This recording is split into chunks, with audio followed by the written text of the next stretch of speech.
Wisdom classes. आज हम Indian constitution का पार्ट 1 पढ़ेंगे और जिसमें आर्टिकल 1 से 4 तक के बारे में जानेंगे। क्या क्या क्या लिखा है कॉन्स्टिट्यूशन में और उसका क्या अर्थ निकलता है। बाकी इसके साथ साथ उससे संबंधित बहुत सी ऐसी बातें जानेंगे जो जनरली आप इस समय नहीं सीखते हैं। मतलब आगे तो सीखते हैं, जैसे कौन कौन से इससे रिलेटेड कॉन्स्टिट्यूशन अमेंडमेंट्स हुए और भी बहुत से ऐसे विषय हैं जिनके बारे में आज आप जानेंगे तो आपको अच्छा लगेगा। और ये लेक्चर मुझे लगता है, आशा करता हूँ कि बहुत बहुत पसंद आएगा। मेहनत इतनी खामोशी से करो कि सफलता शोर मचा दे। तो मेहनत करते रहिए खामोशी से और एक दिन आपको सफलता मिलेगी और वो ऐसी सफलता होगी कि वो सब जानकर हैरान होंगे। यानी कि वो एक शोर मचा देगी बिल्कुल कि आपने किस शांतिपूर्वक मेहनत से लगन से कार्य किया था। अब देखिए, संघ और उसका राज्य क्षेत्र भाग 1, यूनियन एंड इट्स टेरिटरीज। तो ये इससे संबंधित आर्टिकल कितने हैं? आर्टिकल 1 to 4 है। अब इसमें सबसे पहले आर्टिकल 1 में क्या लिखा है ये जानते हैं। अभी आपको दिख रहा होगा यहाँ पर कि इसमें क्या क्या लिखा है आर्टिकल 1 में। आर्टिकल 1 में 3 तो क्लॉज दिए हुए हैं। अब 3 क्लॉज क्या क्या कहते हैं? सबसे पहले तो इसी में ये चीज़ दी हुई है, India that is Bharat shall be A union of states. तो इसमें हम दो चीज़ जानकारी मिलती है हमें। एक तो कि इंडिया का कौन कौन से नाम इसमें दिए हुए हैं, एक तो इंडिया और भारत। और दूसरी बात यह है कि ये है क्या इंडिया दैट इज़ भारत, यानी कि हमारा भारत क्या है? ये है यूनियन ऑफ स्टेट्स। इसका मतलब भी अभी समझेंगे। तो ये 1 के 1 क्लॉज में है और दूसरा सब क्लॉज में है। और दूसरा क्या है? The states and the territories thereof shall be as specified in the first schedule. और जो स्टेट्स और यूटीज़ यानी कि यूनियन टेरिटरीज़ हैं वो कहाँ स्पेसिफाइड की गई हैं? फर्स्ट शेड्यूल में। मतलब उनको यहाँ पर नहीं दिखाया गया है कि कौन कौन से स्टेट्स हैं इंडिया में और कौन कौन सी यूटीज़ हैं। उनका नाम और उनसे संबंधित बातें कहाँ लिखी हुई हैं? फर्स्ट शेड्यूल में, जो कि मैं आपको पहले बता चुका हूँ फर्स्ट शेड्यूल के बारे में। The territory of India shall comprise. अब इन टेरिटरी जो इंडिया की होगी उसमें क्या क्या होगा, ये तीसरी बात लिखी है इसमें। तीसरा क्या है, उसके अंतर्गत क्या क्या चीज़ें आएंगी? एक तो आएगा the territories of the states, यानी कि राज्य की जो टेरिटरीज़ है वो आएंगी। यूटीज़ जो हैं यूनियन टेरिटरीज़ हैं, मतलब वो आएंगे, और जो कि फर्स्ट शेड्यूल में। अभी राज्य और जो यूटीज़ हैं फर्स्ट शेड्यूल में हैं, वो दोनों उनकी टेरिटरीज़ आएंगी। अब क्या आता है?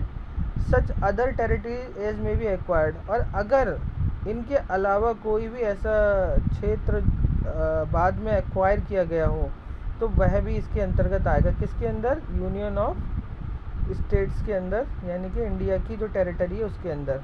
अब देखिए, अब इससे संबंधित क्वेश्चन क्या बनते हैं उससे सीखते हुए चलते हैं। हमारे देश का किस नाम से उल्लेख है संविधान में? इंडिया दैट इज़ भारत, यानी कि इंडिया और भारत दोनों नामों से। और उससे क्या है? ये भारत राज्यों का संघ है। तो सबसे पहले ये पता होना चाहिए संघ मतलब फेडरल सिस्टम होता क्या है। फेडरल सिस्टम एक ऐसा सिस्टम होता है जिसमें मतलब केंद्र और राज्यों के बीच कुछ विषयों का बंटवारा कर दिया जाता है और राज्य अपने क्षेत्र में कार्य करने के लिए एक तरीके से स्वतंत्र होते हैं और केंद्र पूरे देश के लिए कुछ जो विषय उसे दिए जाते हैं उन पर कार्य करने के लिए स्वतंत्र होता है। तो इस तरीके से देखा जाए तो भारत जो है वो एक मतलब संघ तो है, लेकिन इसका झुकाव किसकी तरफ है? केंद्र की तरफ, क्योंकि कुछ परिस्थितियाँ ऐसी आती हैं जो केंद्र पे को ज़्यादा शक्तियाँ हो जाती हैं, मिल जाती हैं, तो वहाँ पर राज्य की शक्तियाँ कम पड़ने लगती हैं उसकी तुलना में। और अगर इसे सही मायने में देखा जाए तो क्या है? विनाशी राज्यों का अविनाशी संघ है। विनाशी मतलब डिस्ट्रक्टिबल राज्य स्टेट्स। जो स्टेट्स हैं उनको हम क्या कर सकते हैं? उनकी सीमाओं में परिवर्तन वगैरह कर सकते हैं, उनके नाम चेंज कर सकते हैं, एक से मिलाकर 2 राज्य बना सकते हैं। ये सब है ना डिस्ट्रक्टिबल है। और अविनाशी संघ मतलब हमारी जो अखंड भारत की बात करते हैं ना, कि हमारा भारत है वो अविनाशी है, जैसे जो उसकी मतलब सारा बाउंड्रीज़ वगैरह हैं और जैसा वो है भारत, उसका कोई मतलब उसका कोई हानि नहीं पहुंचा सकता, उसके टुकड़े नहीं हो सकते, कहने का मतलब अखंड भारत। ठीक है, तो ये चीज़ हुई। और ऐसे ही अगर हम तुलना करते हैं इसकी तुलना करी जाती है किससे? यूएसए से। यूएसए का जैसे फेडरल सिस्टम है तो उसमें और इसमें क्या अंतर है? वो ज़्यादा रिजिड है। तो वो कैसे रिजिड है? उसे कहा जाता है अविनाशी राज्यों का अविनाशी संघ। मतलब उसके जो राज्य हैं उनमें भी कोई परिवर्तन नहीं हो सकता और उसकी यूएसए की में भी कोई परिवर्तन नहीं हो सकता। तो इस तरीके से अविनाशी राज्यों का अविनाशी संघ कहा जाता है, बल्कि भारत जो है विनाशी राज्यों का अविनाशी संघ। तो ये जानकारी हमें मिली है। अब क्या है, राज्यों के संघ से आशय क्या है हमारा, यहाँ पर जो राज्यों का संघ दिया हुआ है उससे कुछ बातें हम सीखते हैं। वही है जो मैंने बताई थी, उसमें कुछ है। भारत संघ जो है राज्यों के समझौते का परिणाम नहीं है। जैसे मतलब यूएसए में सारे जो स्टेट्स थे उन्होंने मिलकर एक संघ बनाया था, तो भारत में ऐसा नहीं है कि यहाँ पर एक समझौते के तहत एक संघ बनाया गया हो। तो भारत जो है विभिन्न इकाइयाँ मतलब विभिन्न स्टेट्स हैं, उनके बीच कोई समझौते का परिणाम नहीं है, बल्कि एक मतलब संघ है जिसके ये राज्य हैं। राज्यों के संघ से अलग होने की स्वतंत्रता भी नहीं है, यानी कि जो राज्य हमारे स्टेट्स हैं वो हमारे इंडिया से अलग नहीं हो सकते। कि जैसे कोई अगर वेस्ट बंगाल सोचे कि हम अलग एक स्वतंत्र बन जाएं तो वो नहीं बन सकता, क्योंकि हमारा जो है इससे अलग होने की स्वतंत्रता ही नहीं है। अब भारत विनाशी राज्यों का अविनाशी संघ है, ये तो आप समझ ही गए। तो इस तरीके से ये जानकारी हमें मिलती है कि राज्यों का संघ से भारत में जो राज्यों का संघ शब्द इस्तेमाल करा गया है उसका आशय क्या है, जबकि ये इसीलिए इसको क्वासी फेडरल बोलते हैं। अब आते हैं अनुसूची 1 का उल्लेख क्यों किया गया। जैसे मैंने बताया ना, शेड्यूल फर्स्ट की बात की गई है यहाँ पर कि जो स्टेट और वो हैं टेरिटरीज कहाँ स्पेसिफाइड है फर्स्ट शेड्यूल में, तो वही चीज़ यहाँ लिखी हुई है। अनुसूची 1 का उल्लेख क्यों किया गया है इसमें, तो आप खुद कह सकते हैं। अनुसूची 1 में ही भारत के 28 राज्यों और 8 केंद्र शासित प्रदेशों की लिस्ट है, और उससे संबंधित जो भी मतलब अमेंडमेंट वगैरह हुए हैं उनकी टेरिटरी से संबंधित उनका भी जिक्र किया गया है, जो मैं पहले बता चुका हूँ आपको अनुसूची 1 को जब पढ़ाया था उसमें। उसको जाके ज़रूर देखिएगा और सीखिएगा कि उसमें मैंने कितनी नई नई बातें आपको बताई हैं जो संविधान में लिखी हुई हैं, उनको समझते हुए चलेगा। अब आगे चलते हैं। अब इसका जो आर्टिकल 2 है उससे वो क्या कहता है। आर्टिकल 2 कहता है, अब एक वैसे एक चीज़ समझ लीजिए, जो इंडिया है, इंडिया अगर है तो इंडिया में जो चेंजेस की बात की गई है वो क्या की गई है, या तो ये हो सकता है कोई नया राज्य हम एक्वायर करें और फिर उसे इंडिया में शामिल करें, या ये हो सकता है कि इंडिया के अंदर जो भी स्टेट्स हैं उनकी सीमाओं में परिवर्तन, या उनको दो को मिलाकर एक ऐसा कुछ कर सकते हैं। तो अब कहने का मतलब इंडिया की बाउंड्री में तो सीमाओं में कोई परिवर्तन नहीं हुआ, लेकिन अगर ये नया जोड़ लिया गया तो इसमें ज़रूर इसकी बाउंड्री एक्स्ट्रा हो गई, जो हमारा क्षेत्र है उससे बढ़ गया। लेकिन जो अंदर आंतरिक रूप से जो स्टेट्स हैं वो जो है बताया था कि विनाशी हैं, मतलब डिस्ट्रक्टिबल हैं, तो उनमें जो है दो स्टेट को मिला के एक राज्य बनाया जा सकता है, और भी बहुत कुछ किया सकता है, वो अभी देखेंगे। तो जो ये अगर बाहर से कोई नया राज्य या नई कोई चीज़ एक्वायर की और उसको राज्य की तरह शामिल किया गया तो नए राज्य का प्रवेश कहलाया ये। तो इसकी स्थापना से संबंधित आर्टिकल है, तो क्या क्या दिया हुआ है उसमें दिया हुआ है कि अधिकार इसको किसको संसद को दिया गया है नए राज्य के प्रवेश के साथ स्थापना का। अब क्या दिया हुआ है, नए राज्य के प्रवेश और स्थापना संसद विधि द्वारा कर सकती है, यानी कि एक्ट बनाकर, और नए राज्य की स्थापना ऐसे निर्बंधों और शर्तों के साथ की जाएगी जो वह मतलब संसद उचित समझे। तो ये चीज़ दी हुई है। अब इसको अगर सही शब्दों में समझे तो जैसे हम अगर पाकिस्तान का कोई क्षेत्र भारत में शामिल करना हो तो किस तरीके से किया जाएगा, तो इसके लिए नियम और शर्तें कौन तय करेगा, संसद तय करेगी।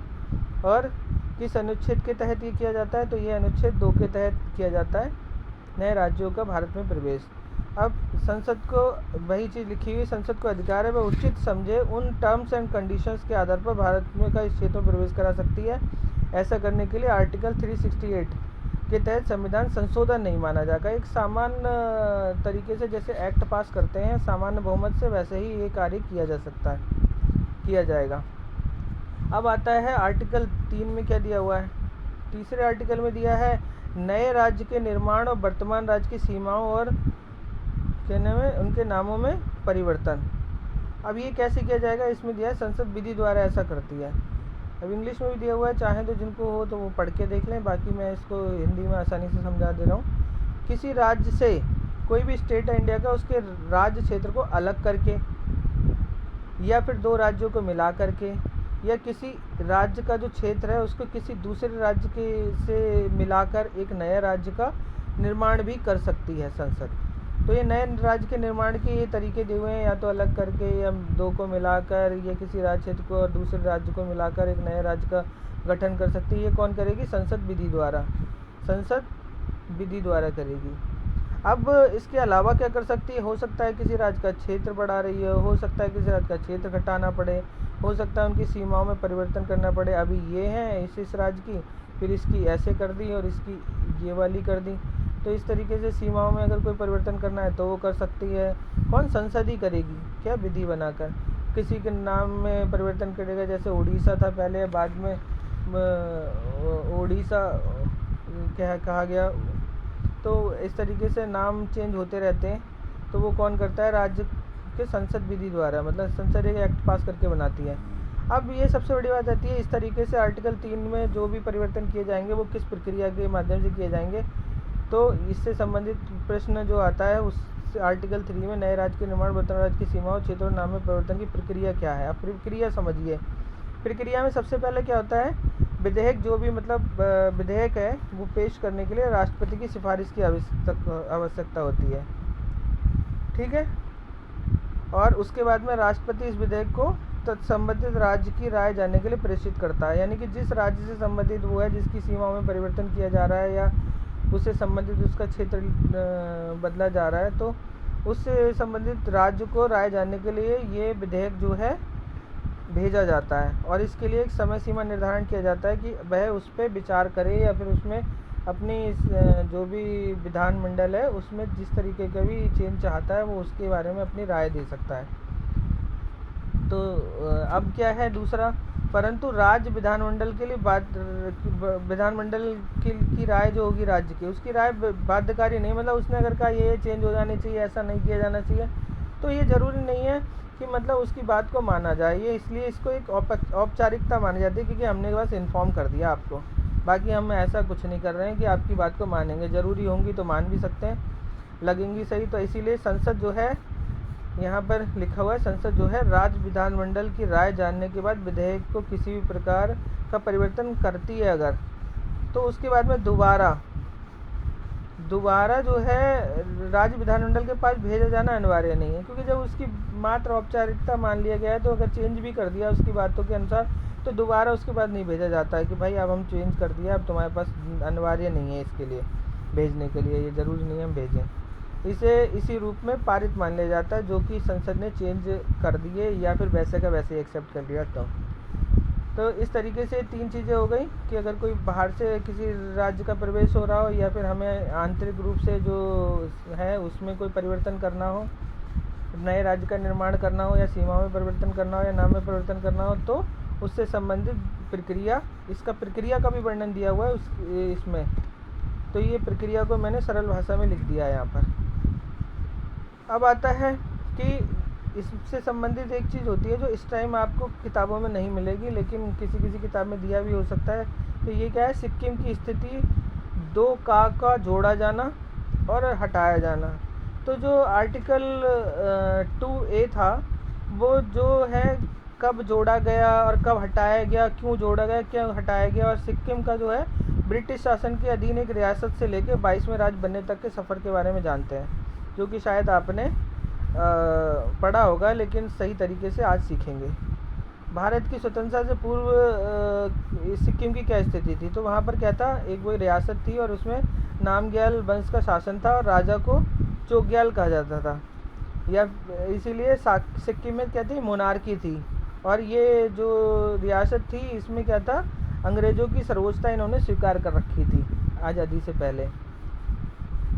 अब क्या है? स्वतंत्रता के बाद क्या प्रभाव क्या पड़ा? जैसे हमने जो है राज्यों को अपने उसमें विलय किया था, तो सिक्किम के साथ क्या हुआ था? सिक्किम के साथ क्या हुआ था? भारत और सिक्किम के बीच एक संधि हुई थी और इसके तहत सिक्किम को एक संरक्षित राज्य का दर्जा दिया गया।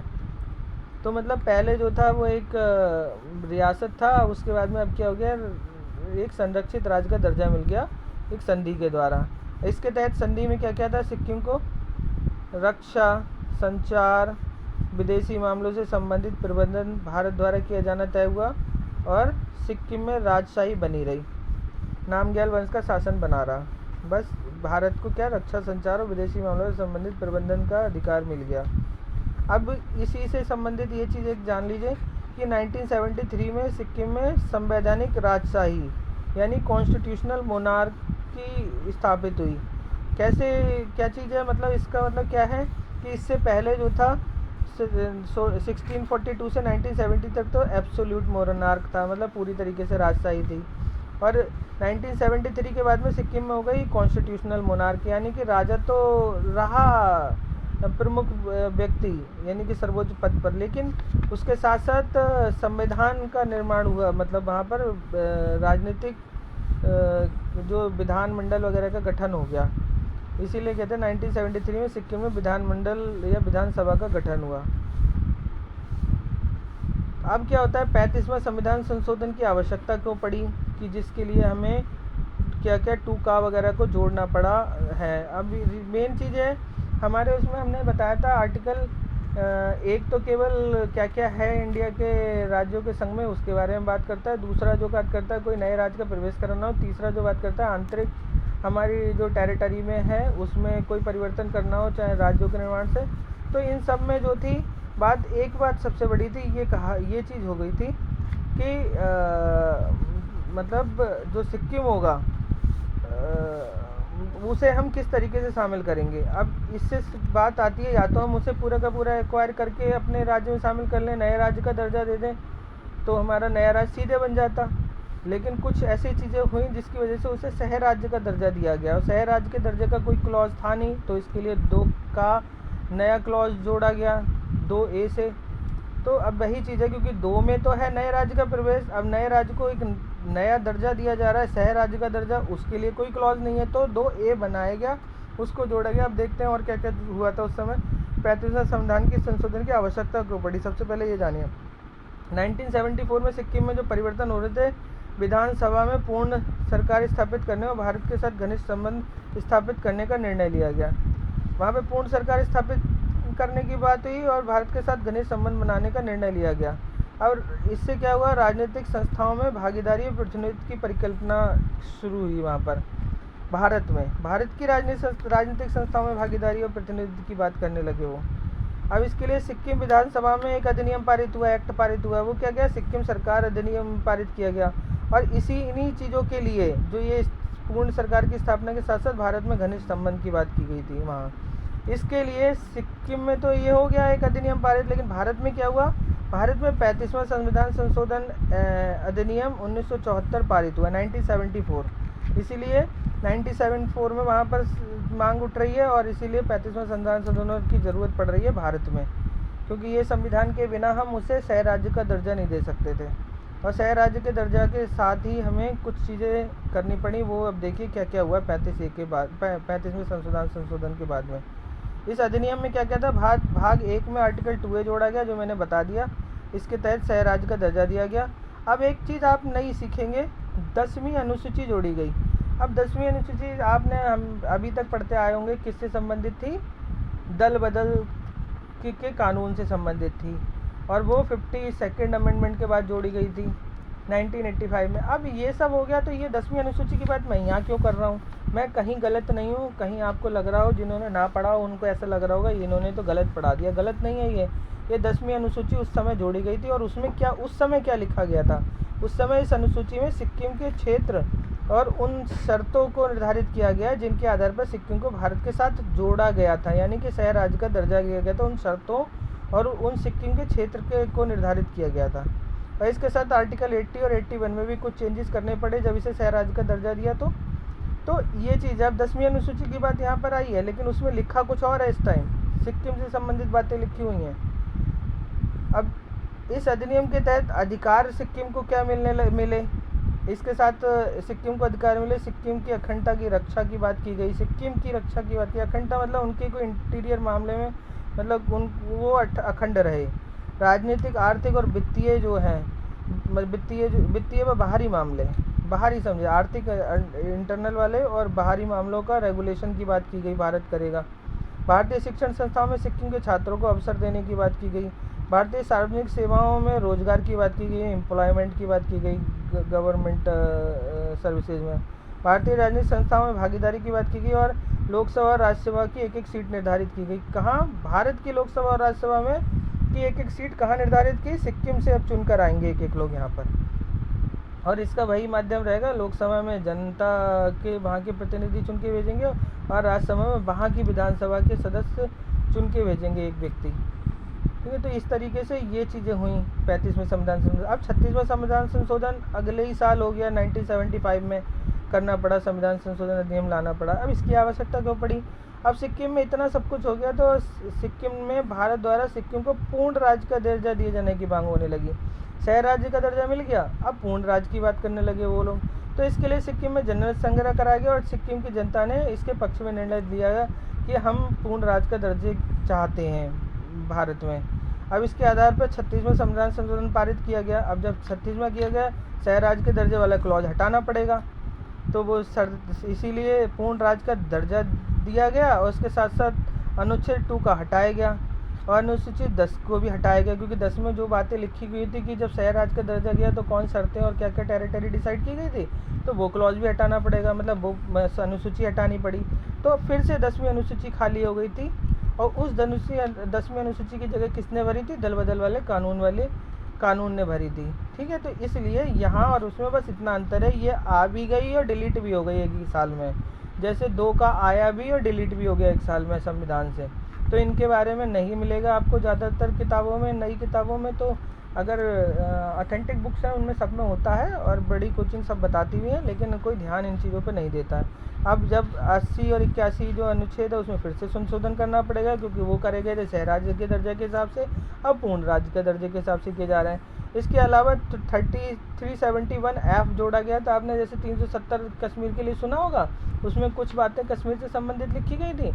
ऐसे 371F जोड़ के जो कुछ विशेष प्रावधान किससे संबंधित, सिक्किम से संबंधित किए गए, जो इसमें लिख दिए गए, जो मैं जब ये पढ़ाऊँगा विशेष प्रावधान राज्यों के बारे में, तब मैं इस पार्ट में जब पहुँचूँगा तब बताऊँगा, क्योंकि ये भी एक लंबा विषय है। अब सिक्किम में राजशाही समाप्त हो जाएगी, क्योंकि भैया वहाँ पर वो हो गया राज्य किसके अंडर में, भारत, अखंड भारत का हिस्सा हो गया वो, अब भारत का हिस्सा हो गया, यानी कि नए राज्य का प्रवेश भारत में हो चुका है अब। और नए राज्य का प्रवेश किससे होता है? आर्टिकल 2 की तरीके से। और यहाँ पर जो हुआ, यहाँ पर 36वां संविधान संशोधन करना पड़ा, क्योंकि संशोधन इसलिए नहीं हुआ कि उसे पूर्ण राज्य के दर्जे की तरह शामिल करा जा रहा है, बल्कि इसलिए हो रहा है क्योंकि 2 का और 10वीं हटानी है, 80 और 81 में संशोधन करना है और 371F जोड़ना है, विशेष प्रावधान करना है। तो अब इससे एक संबंधित बात और आती है कि संवैधानिक से राजशाही तो समाप्त हुई, तो उस समय में यहाँ के राजा कौन थे? चोग्याल तो राजा कोई कहते हैं, तो चोग्याल कौन थे? पालडेन थोंडपू नामग्याल वंश है, इसलिए पालडेन थोंडपू नामग्याल ये बार में थे और इसके बाद में ये पूर्ण राज्य का दर्जा मिल गया। आज भी राजशाही है, लेकिन राजशाही अब राजनीति से संबंधित नहीं है, वो अपना एक अलग शासन, अब वो अपनी व्यवस्था चलाते हैं, राजा की तरह रहते हैं, उनके अपने पर्सनल अधिकार हैं, बल्कि इस तरीके से नहीं है कि उनका सिक्किम पर कोई अधिकार हो। वो अपना राज्य सेवकी कराते हैं, जनता की सेवा भी करते हैं, वो एक उनका पर्सनल वो हो गया।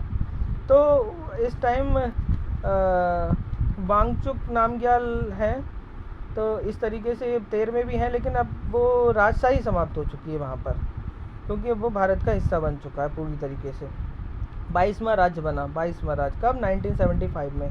अब भारत, एक नया मुद्दा आता है, इसको भी अब इसी आर्टिकल से संबंधित होते हुए माना जाता है, इसीलिए इसको जानना जरूरी है। भारत के अपने किसी क्षेत्र को अन्य देश को किस प्रकार दे सकता है, दे भी सकता है या नहीं, क्योंकि उसमें आर्टिकल में ये तो दिया है नए राज्य को ले सकता है, और दूसरा ये अपने आंतरिक सीमाओं में परिवर्तन, अपने आंतरिक चीज़ों में परिवर्तन कर सकता है, टेरिटरीज में।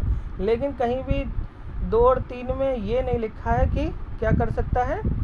सबसे बड़ी बात, वो किसी को अपना राज्य, अपना क्षेत्र दे नहीं सकता, इसके बारे में कहीं जिक्र नहीं है। तो ये जब जिक्र नहीं है तो इसको कैसे किया जा सकता है। और दूसरा, सबसे बड़ी बात यह है, आर्टिकल 4 की बात इसमें मैं बता दूं। और आर्टिकल 4 में जो दिया हुआ है उसमें साफ साफ ये दिया हुआ है कि जो भी 2 और 3 से संबंधित परिवर्तन किए जाएंगे, 2 और 3 से संबंधित परिवर्तन, यानी कि कोई नए राज्य का प्रवेश किया जाएगा, या फिर हमारा तीसरा जो आर्टिकल है, वो चौथे आर्टिकल के बारे में अभी मैं ऊपर नहीं बता पाया, वो बता देता हूँ मैं, लिखा नहीं है इसमें, लेकिन फिर भी 4 आर्टिकल को सीख लें। चौथे में बस यही है, 2 और 3 से संबंधित जो भी परिवर्तन किए गए संसद को अधिकार होगा, लेकिन ये आर्टिकल 368 के तहत क्या नहीं माने जाएंगे, संवैधानिक संशोधन नहीं माना जाएगा। उस तरीके से कोई उस प्रक्रिया को न अपना के सामान्य बहुमत से एक एक्ट की तरह पारित किया जाएगा, और उसमें चाहे हम नए राज्य का प्रवेश करा लें, चाहे हम आंतरिक जो भी राज्यों की सीमा में परिवर्तन करके नया राज्य बना लें, तो वो सब हम कर सकते हैं, या कोई राज्य की सीमा घटा लें, बढ़ा लें, ये सब कर सकते हैं। लेकिन आर्टिकल 368 के तहत ये नहीं माना जाएगा। इससे परिवर्तन कहाँ होता है? परिवर्तन होता है फर्स्ट शेड्यूल में और फोर्थ शेड्यूल में। इसके बारे में मैं शेड्यूल में बता चुका हूँ, एक बार फिर बता देता हूँ। फर्स्ट शेड्यूल में क्या होता है, जब नया राज्य जोड़ा जाएगा तो उसका नाम वहाँ लिखा जाएगा, उससे संबंधित टेरिटरी से संबंधित जो मतलब एक्ट होंगे वो उसमें लिखे जाएंगे। ऐसे ही आर्टिकल 4 में परिवर्तन क्यों होगा? आर्टिकल 4 में परिवर्तन मैंने बताया कि उसमें राज्यसभा की सीटों का जिक्र है। तो राज्यसभा की सीट, जब एक राज्य बनेगा तो उसे राज्यसभा की सीट भी अलॉट की जाएगी, राज्यसभा के प्रतिनिधित्व मतलब दिया जाएगा उस राज्य को। जब प्रतिनिधित्व दिया जाएगा तो उसमें कितनी सीट्स दी जाएंगी उसका लिखा जाएगा। तो यहाँ पे 4 में परिवर्तन आएगा।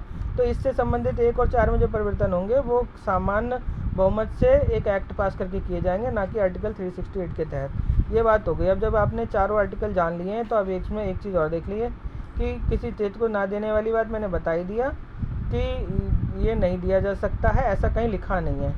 और दूसरी बात है कि ये आर्टिकल किसके 368 के अंदर होगा ऐसा चेंज, या फिर सामान्य बहुमत से होगा, इसके बारे में भी नहीं कोई जिक्र है। तो अब इसी से संबंधित एक मुद्दा आता है, उसकी चर्चा बहुत होती है। ये क्या है? बेरुवारी यूनियन बनाम भारत संघ। इसको आपने बहुत बार सुनेंगे, लेकिन ये क्या है, क्यों है, प्रस्तावना से संबंधित बात इसमें क्यों की गई है, और दूसरा ये आर्टिकल 104 से क्यों रिलेटेड है, ये बात आज आप जानेंगे विशेष तौर पे। अब क्या है, नेहरू और नून का एक नून जो है, ये किन की बात हो रही है? पाकिस्तान के पीएम, और जवाहरलाल नेहरू हैं, फिरोज शाह नून की बात हो रही है। ये पाकिस्तानी पीएम है और नेहरू जो है भारतीय पीएम है। इन दोनों के बीच में एक एग्रीमेंट हुआ था 1958 के तहत। अब इसमें क्या बात हुई थी? बेरुवारी यूनियन जो कि वेस्ट बंगाल का क्षेत्र था, तो उसमें उसको हॉरिजेंटली डिवाइड, यानी कि हॉरिजेंटली डिवाइड करने की बात की गई थी, निर्णय लिया गया था, जिसके तहत कुछ भाग पूर्वी पाकिस्तान, क्योंकि उस समय बांग्लादेश नहीं बना था, तो उस समय वह पूर्वी पाकिस्तान कहलाता था, पूर्वी पाकिस्तान को देने का निर्णय लिया गया था। ठीक है, तो जब ये निर्णय ले लिया गया था तो इसका विरोध हुआ कि भाई किस बात पे ये निर्णय लिया जा रहा है, अब इसको क्या एक एक्ट पास करके उसको दे देंगे? तो इससे संबंधित बात के लिए बेरुवारी यूनियन ने मतलब भारत संघ के खिलाफ अपील की कि ये गलत निर्णय है। तो अब इन दोनों के तर्क अपने अपने हैं, उन तर्कों को समझिए, उससे ये संविधान से संबंधित बातें आपको जानने को मिलेंगी। अब बेरुवारी यूनियन का तर्क था कि सरकार ऐसा नहीं कर सकती, संविधान इसकी इजाज़त ही नहीं देता है, और दूसरी सरकार का तर्क था कि संसद एक एक्ट पास करके सामान्य बहुमत से ऐसा कर सकती है, दे सकती है अपना क्षेत्र। अब सरकार के तर्कों को पहले जानते हैं, सरकार ने क्या क्या तर्क दिए। सरकार ने तर्क दिए 7th शेड्यूल में, जो इसमें ये लिखना भूल गए हैं, जो संघ सूची संघ सूची की बात हो रही है, संघ सूची की बात हो रही है। तो संघ सूची का जो एंट्री नंबर 14 है, क्या कहती है? एंट्री नंबर 14 कहती है कि भारत किसी अन्य देश के साथ संधि या समझौता कर सकता है और उस समझौते को देश में लागू भी कर सकता है। तो ये संधि और समझौता पाकिस्तान के साथ ही तो हुआ था। तो इसके अलावा इसके उन्होंने 7th शेड्यूल के जो संघ सूची के यूनियन लिस्ट के एंट्री नंबर 14 की बात की। और आप जानते हो संघ सूची पे कानून कौन बनाता है? कानून बनाता है केंद्र, तो इसके आधार पर वो बना सकता है। और दूसरी बात क्या की उन्होंने, आर्टिकल बात कर ली 253 की। इसमें क्या है, विदेशों के साथ संधि और समझौते को क्रियान्वित करने के लिए संसद कानून बना सकता है। इसमें भी साफ साफ लिखा हुआ है, उन्होंने कहा इसमें भी लिखा हुआ है हम बना सकते हैं कानून संधि और समझौते से संबंधित। और 245(1) है आर्टिकल, उसमें क्या लिखा है, संसद पूरे या भारत के किसी एक हिस्से के लिए कानून बनाने का अधिकार रखती है। इसके बारे में भी, इसके आधार पर भी उसने कहा कि हम बना सकते हैं। अब आर्टिकल 248 पे भी लिखा है, संसद के पास समवर्ती सूची में शामिल कोई अगर विषय नहीं है तो उस पर कानून बनाने का, यानी कि अवशिष्ट शक्तियों की बात हो रही है। वो किसको है कानून बनाने की शक्ति? वो किसके पास है? संसद के पास। तो समवर्ती सूची में भी नहीं दिया है, संघ सूची में भी अगर नहीं दिया है विषय, तो ये विषय अगर हम मान ले तो किस में आएगा? संसद के पास इसका अधिकार है कानून बनाने के। इस तरह भारत के अपने क्षेत्र को दूसरे देने का अधिकार संसद को प्राप्त होता है, वो भी एक एक्ट बनाकर। वो कर सकता है ऐसा। तो ये तो सरकार ने तर्क दे दिया। बेरोजगारी संघ का क्या कहना था कि भैया क्यों ये चीज़ें गलत है। उन्होंने प्रस्तावना का जिक्र किया। प्रस्तावना सरकार को ये शक्ति नहीं देती जिससे वह इस तरह के समझौतों को लागू कर सके। तो अब कैसे नहीं देती, उन्होंने लोकतांत्रिक गणराज्य को समझाया। उन्होंने कहा जो भारत को सरकार को शक्ति जनता से मिलती है लोकतांत्रिक गणराज्य में, लेकिन क्या इससे मिली शक्ति का वो उपयोग करके उसकी जनता को किसी दूसरे को सौंप सकता है या उस क्षेत्र को दिया जाएगा, तो जनता भी स्वयं चली जाएगी। जैसे मैंने बताया कि बेरोजगारी यूनियन की बात हो रही है, तो बेरोजगारी यूनियन है जो इसका हॉरिजॉन्टल हिस्सा उन्होंने अगर बांग्लादेश को दे दिया ये हिस्सा, तो ये हिस्से की जो जनता है वो भी ऑटोमेटिकली किसकी वो हो जाएगी, नागरिक, वो हो जाएगी बांग्लादेश की नागरिक। तो क्या ऐसा कर सकता है कि जनता से ही शक्ति मिल रही है सरकार को और वो जनता कोई दूसरे को सौंप दे? क्षेत्र तो सौंपा ही जा रहा है और जनता को भी सौंप दे? नहीं, इसके हिसाब से प्रस्तावना इसका विरोध करती है। और संप्रभुता की बात आती है तो भारत अपने दम पे खड़ा देश है। मतलब भारत देश किसने बनाया है? भारतीयों के उससे बना है। और अन्य देश इससे संबंधित ऐसे किसी निर्णय लेने के लिए नहीं कह सकता जिससे देश की एकता और अखंडता को खतरा होता हो। अब यहाँ पर अगर पार्ट उधर दे दिया जाएगा तो इससे देश की अखंडता, मतलब अखंड कहीं ना कहीं एक पार्ट जा रहा है दूसरे में, तो अखंडता की बात, वो खंडित होने की बात हो रही है, तो अखंडता की बात हो रही है, उसको बट रहा है। और यूनिटी की भी बात हो रही है। भारतीय हैं वो और फिर उन्हें बांग्लादेशी बना दो तुम। तो इस तरीके से ये चीज़ें उन्होंने तर्क दिए बेरोजगारी संघ ने।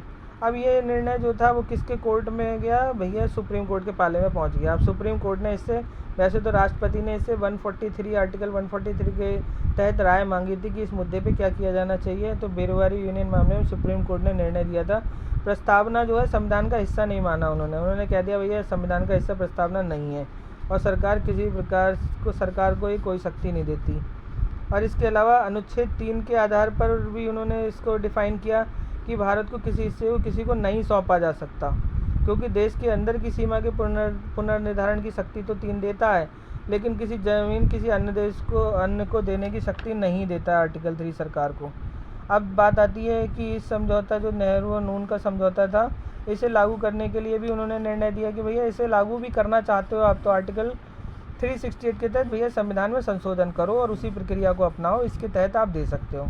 तो उन्होंने उन्हें रास्ता भी दिखा दिया और बेरोजगारी यूनियन का भी सपोर्ट कर दिया उन्होंने, ठीक है। लेकिन उन्होंने संविधान को हिस्सा नहीं माना, वो प्रस्तावना को संविधान का हिस्सा नहीं माना, इसे आगे माना गया।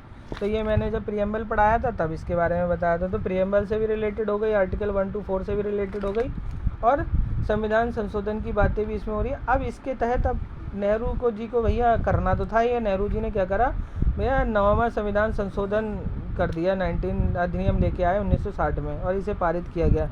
इसके तहत प्रथम अनुसूची में संशोधन किया गया।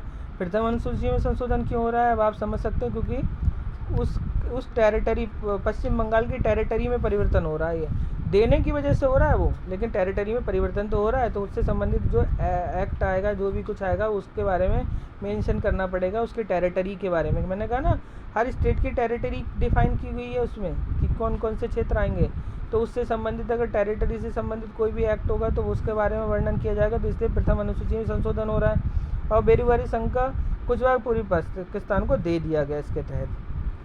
तो ये चीज़ें 9वीं अनुसूची इसको बताती है, 1960 की बात हो रही है। और बेरोजगारी संघ की भी बात 1960 की बात है, ये जो उन्होंने भारत संघ, बेरोजगारी यूनियन वर्सेस भारत संघ से संबंधित ये जो केस है। अब बात आते हैं एक 3 बीघा कॉरिडोर मामले की बात सुनेंगे और 100वें संविधान संशोधन तक की कहानी को सुनेंगे कि ये है क्या। अब आ जाते हैं बांग्लादेश के क्षेत्र में। बांग्लादेश में क्या है, कुछ ऐसी स्थिति है कि वहाँ पर जैसे बांग्लादेश की सीमा है और भारत की सीमा है, तो इसमें ऐसे कुछ इनक्लेव्स थे जो जैसे भारत का हिस्सा होते हुए इसकी टेरिटरी में थे और बांग्लादेश के हिस्से इंडियन टेरिटरी में थे। वो कहाँ, पश्चिम बंगाल से लगी हुई सीमा, असम, मेघालय, त्रिपुरा वगैरह से लगी हुई सीमाओं पर इस तरीके के कुछ क्षेत्र थे, छोटे छोटे से हिस्से थे, ज़मीन के टुकड़े, और उससे संबंधित टुकड़े थे, तो वो उनको इनक्लेव कहा गया। तो अब इसी से संबंधित है, ये टुकड़े थे क्यों और ऐसा कैसे रह गए कि इधर के टुकड़े उधर रह गए, उधर के टुकड़े इधर रह गए, ऐसा क्यों हुआ। तो आज़ादी से पहले कूच विहार के राजा और रंगपुर के महाराजा में ऐसा कहा जाता है कि शतरंज की बिसातों पे दांव लगाए जाते थे, और वो कुछ क्षेत्र इसी से कोई कभी रंगपुर के राजा जीत लेते थे उनका क्षेत्र, और कभी कूच विहार के राजा जीत लेते थे रंगपुर का क्षेत्र। तो वो एक दूसरे के टेरिटरी में वो एरिया आते गए, तो उस समय तो वो आसानी से चलता रहा उनका प्रशासन। लेकिन यही चीज़ जब ये गलती किसने कर दी? रेडक्लिफ ने जब सीमा का निर्धारण किया था भारत और पाकिस्तान के बंटवारे के समय, एक जो मतलब आयोग बनाया गया था सीमा निर्धारण के लिए, तो उन्होंने क्या करा था, ये रेडक्लिफ लाइन यानी कि इसकी जो बाउंड्री बनाई ईस्ट पाकिस्तान की, उसको बनाते टाइम ये चीज़ें गलती से छोड़ दी उन्होंने कि उधर के हिस्से इधर रह गए, इधर के हिस्से कुछ इनक्लेव के तौर पे उधर रह गए। उन्हें वो या तो इधर के इनको दे देने चाहिए, उधर के हमें दे देने चाहिए, जो ये कर देना चाहिए, जो वो करना भूल गए। इसकी वजह से इसको परेशानी किसको हुई? वहाँ की जनता को हुई। वहाँ की जनता बेचारी जो ऐसे क्षेत्रों में फंस गई, जैसे बांग्लादेश के इनक्लेव से इंडिया में हैं, उनमें अगर बांग्लादेशी जनता है तो कहने को तो बांग्लादेशी जनता है, तो भारतीय उनको क्यों कुछ करें उनके विकास से संबंधित। और बांग्लादेश कर नहीं सकता क्योंकि उससे बाउंड्री टच नहीं होती है, उसे वहाँ तक आने के लिए डेवलपमेंट के लिए वो परमिशन लेनी पड़ेगी, किससे? इंडिया की टेरिटरी से होके जाना पड़ेगा। तो इस तरीके से ये छोटे छोटे क्षेत्र थे जो वो स्वतंत्रता और मतलब डिवाइडेशन के बाद में उससे इनकी जनता परेशान ही रही, और इस क्षेत्र में उनको तो बेचारों को बहुत तकलीफ़ें उठानी पड़ी। मतलब वो किस देश का हिस्सा कहे जाएं, जिस देश में वो उनकी टेरिटरी पड़ रही है उस देश का हिस्सा नहीं है, और जिस देश का हिस्सा है वहाँ से उनका संपर्क नहीं है। तो इन सब के बारे में सोचते हुए जो ये एक बेरुवारी मामला तो हो ही गया था, और उसके बाद में जो बड़े स्तर पे सोचा गया तो क्या है, बांग्लादेश कब बना था? 1971 में। और 1971 में वहाँ जाने के बाद, वहाँ बनने के बाद में 1974 में वहाँ के पीएम थे शेख मुजीबुर रहमान, और उस समय की इंदिरा गांधी भारत की पीएम थी। इन दोनों के बीच में लैंड बॉर्डर एग्रीमेंट हुआ, लैंड बॉर्डर एग्रीमेंट। तो ये लैंड बॉर्डर एग्रीमेंट में पहली बार 3 बीघा कॉरिडोर की अवधारणा सामने आई थी, और इसी में कुछ इनक्लेव्स के आदान प्रदान से संबंधित समझौते की बात की गई थी। लेकिन उस समय क्या हुआ, जनता ने बहुत विरोध किया, और उस समय पश्चिम बंगाल की जो उनसे वहाँ से संबंधित जनता थी उसने बहुत विरोध किया, और समझौता जो था वो क्या था, सदन में पारित ही नहीं हो सका ये चीज़, समझौते की बात। क्योंकि भाई अब ये तो तय हो चुका था 9th शेड्यूल, जो 9th अमेंडमेंट से जो संशोधन था कॉन्स्टिट्यूशन का, तो उससे ये तय हो चुका था कि भैया कोई भी समझौता होगा, अगर किसी चीज़ को दिया जा रहा है और दिया जा रहा है, अगर लेना एक्वायर करना तो है हमारे उसमें, लेकिन हम अपनी कोई बाउंड्री या कोई एरिया टेरिटरी कुछ दे रहे हैं, टेरिटरी कुछ दे रहे हैं, तो हम उसके लिए भैया संविधान संशोधन की प्रक्रिया को अपनाना पड़ेगा। तो भैया जो सदन में ही पारित नहीं हुआ ये सब, तो हुआ ही नहीं। लेकिन 3 बीघा कॉरिडोर की बात चलती रही, क्योंकि वो क्या था, वो भारत के अधिकार क्षेत्र का एरिया था, वो एरिया भारत के अधिकार क्षेत्र में ही रहना था। तो भारत कोई दे थोड़ी ना रहा, अपने अधिकार क्षेत्र के से संबंधित कुछ स्वतंत्रताएं दे रहा था।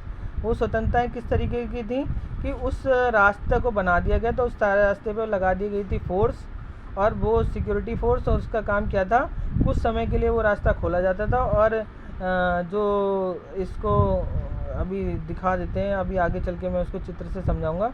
तो उसमें क्या होता था कि इधर के जो पाकिस्तान, मतलब ईस्ट पाकिस्तान यानी कि जो बांग्लादेश बन गया था, उसकी टेरिटरी जो पश्चिम बंगाल में पड़ रही थी, वहाँ के लोग अपनी उससे जोड़ सकें, तो सीमा तक, बंगाल की सीमा तक उसको जोड़ दिया गया था। 3 बीघा का एरिया था, वो उसको कॉरिडोर की तरह बना दिया गया था, रास्ते की तरह। तो उस रास्ते के माध्यम से वो बेचारे कुछ टाइम के लिए खोल दिया जाता था, तो आ जा सकते थे और अपने वहाँ के लोगों से संपर्क कर सकते थे। तो इस तरीके से ये एक नया वो लेके आए थे 3 बीघा कॉरिडोर का प्लान।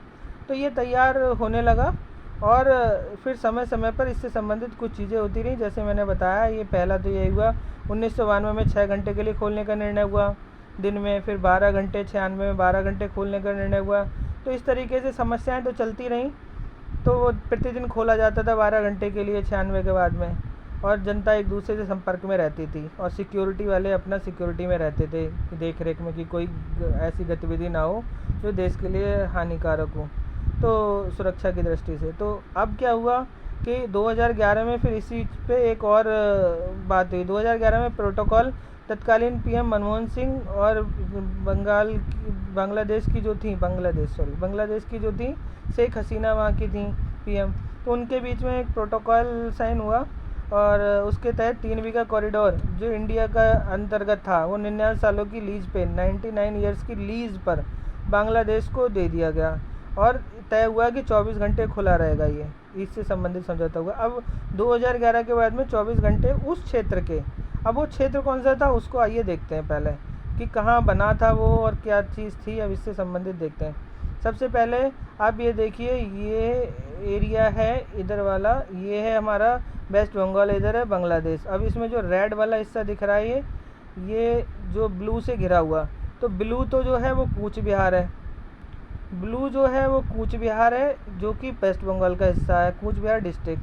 और जो लाल वाला हिस्सा है इधर नीचे की तरफ दिख रहा है घिरा हुआ, वो लाल मोनिरहाट डिस्ट्रिक्ट है बांग्लादेश का। तो इन्हीं में कुछ क्षेत्र पड़ते हैं। वो क्षेत्र कौन से हैं? एक अंगारपोटा इनक्लेव है, दहिरग्राम इनक्लेव है, जो कि ग्रीन कलर से दिखा है ये अंगारपोटा और इसी से लगा हुआ है दहिरग्राम जो है वो क्षेत्र है इनक्लेव। तो इन दोनों इनक्लेव को इधर ये पनवारी मौजा जो कि लाल मोनिरहाट डिस्ट्रिक्ट, ये लाल मोनिरहाट डिस्ट्रिक्ट है, इसका हिस्सा है। इससे जोड़ने के लिए ये आपको एक बीच में एक ब्लैक सा एक रास्ता दिख रहा होगा जो मैंने यहाँ पर दिखाया पतला सा, इसी को जो है कैसे क्या कहते हैं 3 बीघा कॉरिडोर, एक कॉरिडोर बनाया गया है जो ये इस तरीके से आप देख रहे हो, ये ब्लू वाले क्षेत्र को रेड वाले क्षेत्र से जोड़ रहा है। यानी कि ये पूरा एरिया बांग्लादेश का बॉर्डर है, इससे जोड़ रहा है, बस बांग्लादेश के बॉर्डर तक है ये, तो बॉर्डर तक जोड़ रहा है इसको बस इससे, जिससे ये लोग आवाजाही कर सकें। तो इसी को 3 बीघा कॉरिडोर कहा गया या गलियारा कहते हैं। और अंगारपोटा और दहिरग्राम मैंने बता दिया, जो भारत में बांग्लादेशी इनक्लेव है उनको बांग्लादेश की सीमा से जोड़ता है। बस ये है इतना 3 बीघा कॉरिडोर की कहानी। अब आ जाते हैं कि वो इनक्लेव तो ऐसे बहुत हैं, अब इन इनक्लेव में किस तरीके से वो, तो इसके लिए बिना संविधान संशोधन के हो नहीं सकता था, इसलिए 100वां संविधान संशोधन किया गया 2015 में। अब ये इनक्लेव्स का आदान प्रदान की बात हो रही है, तो अब क्या है, जून 2015 में संसद के दोनों सदनों द्वारा ये संविधान संशोधन पारित हुआ जो कि विशेष बहुमत से होता है, आप सभी जानते हैं। इसके तहत 6.1 किलोमीटर क्षेत्र का सीमांकन किया जा सका। वो सीमा कौन सी थी? वेस्ट बंगाल, असम और त्रिपुरा वगैरह से संबंधित ये थी 6.1 किलोमीटर की सीमा ईस्वी में जो थे।